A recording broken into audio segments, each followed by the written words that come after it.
काँग्रेसचं न्यायपत्र घोषणापत्र नसून हे लूट ठग करणाऱ्यांचं लूटपत्र आहे। ज्या पद्धतीने सगळे नेते त्या मंचावर होते आणि काँग्रेसच्या नेत्यांची जंत्री बघितली तर पूर्ण देशाला ठगण्यामध्ये जे कधी मागे पडले नाहीत, घोटाळे करण्यामध्ये ज्यांचा हात कोणी रोखू शकत नाही, दिलेलं वचन पूर्ण करणे त्याची परंपरा नाही, अशा लोकांनी काढलेलं घोषणापत्र हे त्यांचं लूटपत्र आहे।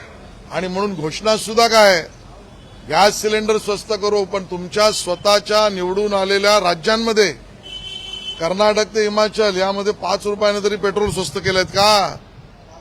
कर्नाटक ते हिमाचलमध्ये काँग्रेसचं राज्य असून तिथे गॅसची सबसिडी तुम्ही त्या ठिकाणी सरकारकडनं दिली आहे का? त्यामुळे जे स्वतः निवडून आल्यावर करत नाही त्याच्या या घोषणा करतायत आणि त्यामुळे काँग्रेसचं घोषणापत्र म्हणजे लबाडा घरचं जेवण आहे, लबाडा घरचं आमंत्रण आहे।